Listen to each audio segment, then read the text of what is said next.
भारतीय हथियारों की परेड निकाल रहा है आर्मेनिया और प्राउडली पूरी दुनिया को अपनी ताकत दिखा रहा है। कह रहा है कि देखो हमारे पास है आकाश मिसाइल डिफेंस सिस्टम, हमारे पास है भारत द्वारा दी गई ताकतवर ATAGS तोपें जो जब चलेंगी तो इतने भारी भरकम गोले दागेंगी कि अजरबैजान और तुर्की की ईंट से ईंट बजा कर रख देगी। अर्दोगान की अगर नींद न उड़ा कर रख दी। आर्मेनिया ने तो कहना इतना ही नहीं, भारत के द्वारा दिए गए स्वाति रडार सिस्टम का भी प्रदर्शन किया गया है आर्मेनिया ने। और इतना ही नहीं, आप खुद आपके स्क्रीन पर देखिए, इससे तुर्की कितना घबराया है। तुर्की का जो टॉप डिफेंस एनालिस्ट है वो कह रहा है कि भारत ने हमें घेर लिया है, चारों तरफ से आर्मेनिया को हथियार दे दिए हैं और अब भारत साइप्रस और ग्रीस को खूंखार हथियार सप्लाई करने वाला है, जैसे कि भारत की ब्रह्मोस मिसाइल जो कि हमारे लिए बहुत ज्यादा डेडली होगी, हमारा अस्तित्व खत्म कर सकती है। इसीलिए तुर्की की मिलिट्री को ये भी कहा जा रहा है कि आप एक अर्ली स्ट्राइक कर देना, मतलब कि जैसी लड़ाई भारत पाकिस्तान में है ना, ऐसी ही लड़ाई अब तुर्की की 3 देशों के साथ है, साइप्रस के साथ, ग्रीस के साथ और आर्मेनिया के साथ। तीनों उसके पड़ोसी देश हैं और तीनों कट्टर दुश्मन हैं, इवन युद्ध भी लड़ चुके हैं। इसीलिए तुर्की के जो एनालिस्ट हैं वो कह रहे हैं कि भारतीय हथियार जैसे ही इन देशों में पहुँचे, हमें तुरंत के तुरंत हवाई हमला करके इन भारतीय हथियारों को नष्ट कर देना होगा, क्योंकि अगर ये देश ये भारतीय हथियार हमारे ऊपर चलाने लग गए तो बचाव का कोई तरीका ही नहीं है, क्योंकि ब्रह्मोस मिसाइल को रोकने का कोई भी मैकेनिज्म तुर्की के पास मौजूद नहीं है। क्योंकि एक बार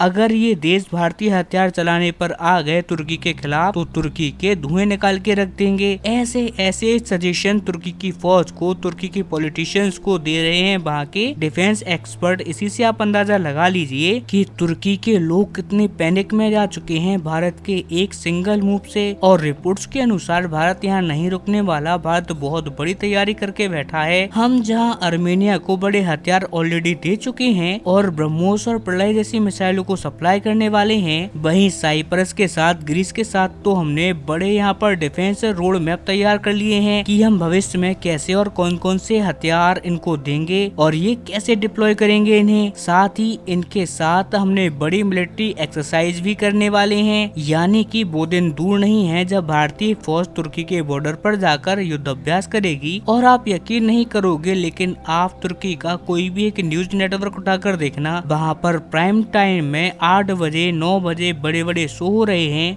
कि कैसे तुर्की ने मिसकैलकुलेशन कर दिया भारत को अपना दुश्मन बनाकर। किसी को समझ नहीं आ रहा तुर्की के अंदर कि 6 सालों के अंदर भारत उनका बेस्ट फ्रेंड जो हुआ करता था, पूरे इस्लामिक वर्ल्ड में भारत उनका क्लोजेस्ट एलाय हुआ करता था, भारत तुर्की के साथ बहुत अच्छे संबंध रखता था। ऐसे में 6 सालों में तुर्की ने ऐसा क्या कर दिया कि जो तुर्की सबसे अच्छा दोस्त हुआ करता था भारत का, आज वही तुर्की सबसे अच्छे दोस्त से सबसे बड़ा दुश्मन बनता जा रहा है। और हैरानी की बात तो ये है कि तुर्की के लोग ये भी कबूल कर रहे हैं कि कल को भारत के साथ उनका डायरेक्ट कन्फ्रंटेशन होता है तो पाकिस्तान उनकी मदद नहीं कर सकता, क्योंकि पाकिस्तान खुद की मदद नहीं कर पा रहा तो वो तुर्की की क्या ही हेल्प कर पाएगा। इसीलिए उन्हें डर है कि भारत के साथ कोई बड़ा कन्फ्रंटेशन होगा ही होगा, क्योंकि जिस राह पर तुर्की चल रहा है उस राह पर ऐसा होना संभव नहीं, 100% पक्का है। और आपको सबसे इंटरेस्टिंग बात बताऊं, इसमें सबसे बड़ा मजा अमेरिकियों को आ रहा है, क्योंकि अमेरिका बहुत लंबे समय से तुर्की का इलाज करने की फिराक में था, लेकिन वो कर नहीं पा रहा था। क्यों? क्योंकि वो खुद एक नाटो का मेंबर देश है और तुर्की भी, इसीलिए वो डायरेक्टली कुछ कह नहीं सकता तुर्की को और कुछ कर भी नहीं सकता, क्योंकि अगर ब्लैक सी में उसे यूक्रेन की मदद करनी है